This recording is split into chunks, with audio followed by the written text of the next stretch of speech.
Kenapa sekarang ni aku tengok macam tak ramai je minat pakai phone Huawei? Ke sebab dia tak ada 5G lepas kena ban dengan negara Akasan hari tu? Siapa kata tak ada 5G? Kau silap. Ni Huawei Pura 90S Pro. Yang ni ada 5G.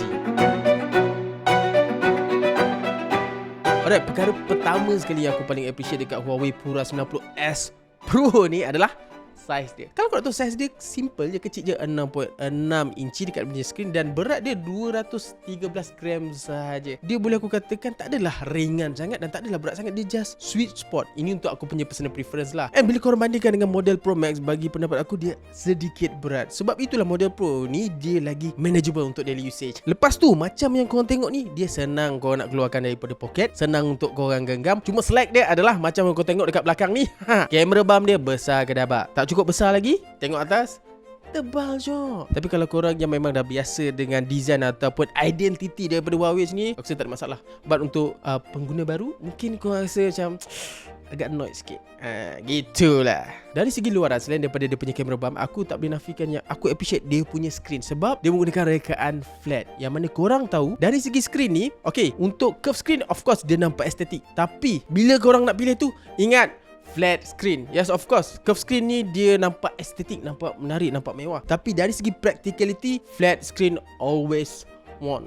Sebab dia ada 3 saja. Okay, yang pertama sekali tak ada accidental touch. Yang kedua, senang korang nak pakai screen protector ataupun tempered glass. Yang ketiga, bila korang tengok konten tu dekat bahagian tepi, tak adalah nampak melengkung. Hodoh.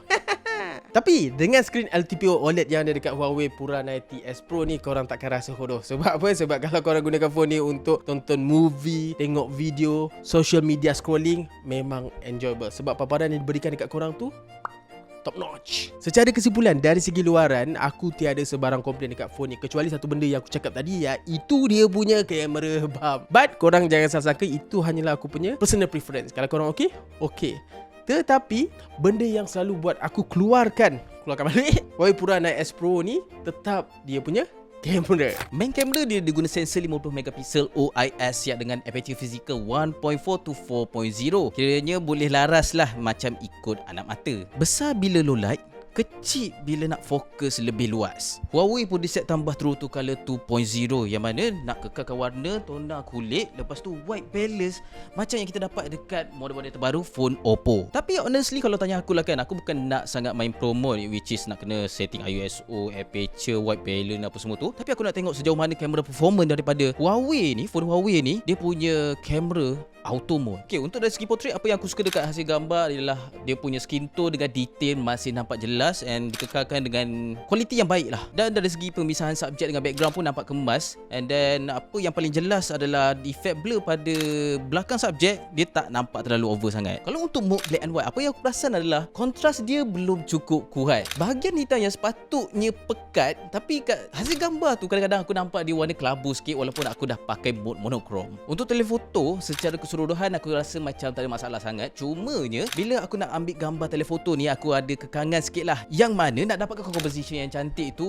agak mencabar sikit lah. Sebab satu lagi, phone ni dia tak ada sifar 7.0 macam yang ada dekat Pro Max. Dan satu lagi, bila dah zoom jauh lebih daripada 20 times, kat situ mulalah nampak macam efek blur, tak sharp. Lepas tu ada kesan water painting. Untuk gambar waktu malam, aku memang suka dekat phone ni sebab highlight dia memang terkawal. Dekat kawasan gelap tu dia tak terus jadi hitam tau. Dan detail pun masih banyak dikekalkan walaupun aku dah shoot dengan jarak yang jauh ataupun telefoto. Okay, kalau aku nak tahu features yang paling banyak aku explore dekat Huawei Pura 90S Pro ni adalah dia punya kamera telefoto makro 50 megapiksel. Dan kamera ni dia ada optical zoom sampai 4 kali dan boleh fokus sedekat 5 cm. Dan lepas aku dah try dia punya kamera ni, aku boleh cakap hasil tu kira not bad jugalah. Sebab seperti yang korang nampak ni, detail pada subjek gambar ni macam bunga, pepatung atau dragonfly, and then dahan kayu tu nampak betul-betul detail. Tapi select dekat mode ni adalah kalau korang punya tangan tu jenis susah nak firm, nak stay, jenis yang bergegor je, memang sukar untuk korang nak tangkap ataupun guna kamera makro sebab dia punya pergerakan tu agak kuat, sensitif. And then lepas tu kalau korang bandingkan dengan dia punya abang iaitu model Pro Max yang ada kamera 200 megapiksel, okay, yang itu memang sesuai untuk korang guna untuk zoom jauh. Model Pro ni dia 50 megapiksel saja. Sebab itulah aku rasa yang model Huawei Pura 90S Pro ni lebih sesuai untuk korang tangkap gambar yang close up, yang rapat dalam kehidupan seharian kita.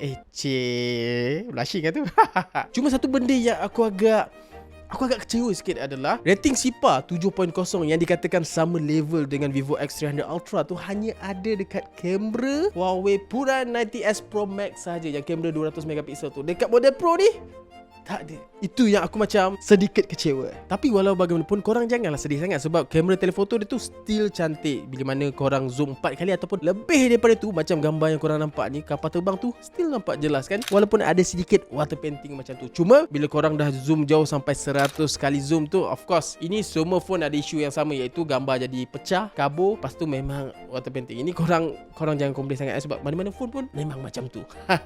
Last but not least, camera mode yang paling jarang orang guna. Ini pendapat aku sendirilah, paling jarang orang guna, iaitu ultra wide. Aku boleh cakap ultra wide dekat phone Huawei ni dia tak adalah wow sangat, but dia tak adalah bad. Tapi korang tahu apa yang wow? Dia punya camera features. Untuk pengetahuan korang, dekat Huawei Pura 90s Pro ni, dia ada camera features yang nama dia iaitu AI Composition, yang mana kalau korang kat luar sana tak pandai tekak gambar, tak tahu angle ni cun ke tak ke, okay, features AI Composition ni boleh bantu korang untuk dapatkan composition terbaik sebelum korang klik tangkap. Yang kedua pula, dia ada kamera AI Deglare. Aku ulang sekali lagi, AI Deglare. Macam nama dia tu, dia boleh buang, dia boleh hapuskan pantulan korang sekiranya korang tangkap gambar depan cermin.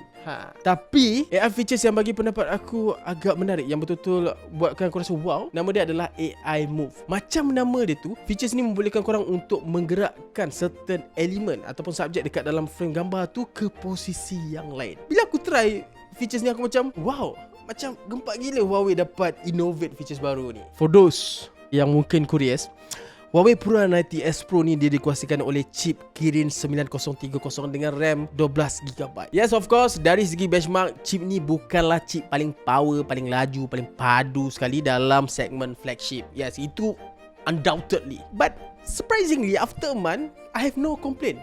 Tengok konten social media, mobile gaming, video streaming, apa lagi dengar lagu, scroll korang punya screen, tiada sebarang masalah walaupun sekali. Okay, aku punya daily usage and experience is wonderful, tanpa sebarang hiccup sama sekali. Okay, walaupun chip ni macam aku cakap tadi bukanlah yang paling power dalam kelas dia. Senang cerita, okay, tengok kamera bawah, semuanya okay, tak ada komplain. Yang ini aku tak nak cerita lebih, nanti korang kata aku kaki DVD pula.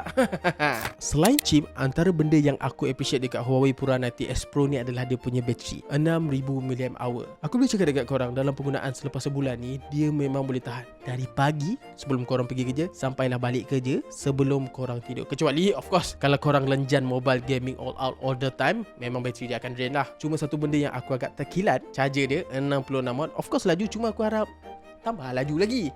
And dia punya capacity battery, aku tahu 6000 tu besar, but kalau dibandingkan dengan kebanyakan flagship yang ada kat luar sana, ini bukanlah yang paling besar. Satu lagi perubahan yang paling penting macam kita orang duk cakap tadi adalah kehadiran 5G secara rasmi dekat Malaysia. Phone ni pun support Wi-Fi 7, tapi aku nak komen sikit lah, yang local spec ni dia tunjuk 2.4 GHz dengan 5 GHz. Dia tak ada 6 GHz. Senang cerita kat sini, standard Wi-Fi tu memang ada, cuma kita tak dapat lorong tambahan untuk kita dapat dia punya fully potential of Wi-Fi 7, which is 6 GHz yang aku dah mention tadi. Sekarang ni kita masuk ke bahagian yang paling penting. MUI dia memang nampak cantik, kemas, dan memang nampak responsif lah. Cumanya phone ni dia tak ada Google Mobile Services. Dia memang boleh install Google, tapi apa yang aku nak tekankan sekarang, dia tak ada Google Mobile Services secara native. Kalau korang nak serang aku, okay bang, tak apalah, benda dah memang boleh install kot apps Google dekat phone ni. Tapi korang kena ingat, korang nak install Google Mobile Services tu, korang kena install Gbox, which is third party apps untuk dapatkan sokongan Google macam tu. Tapi ada alternatif lain juga, yang mana korang boleh guna Huawei App Gallery, Petal Maps, Huawei Wallet, lepas tu Huawei Cloud. Kalau lah korang ada produk Huawei, macam kita kata Huawei MatePad, Huawei MateBook, lepas tu dia punya watches, dia punya earbud,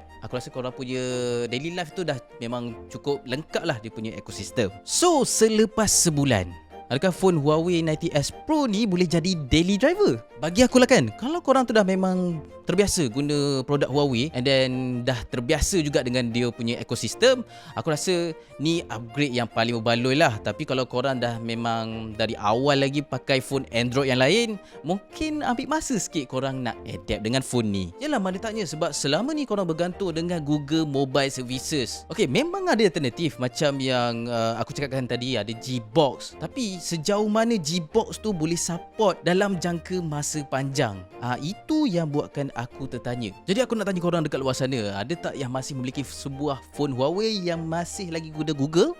Ataupun teringin nak beli yang baru? Cik komen kat bawah.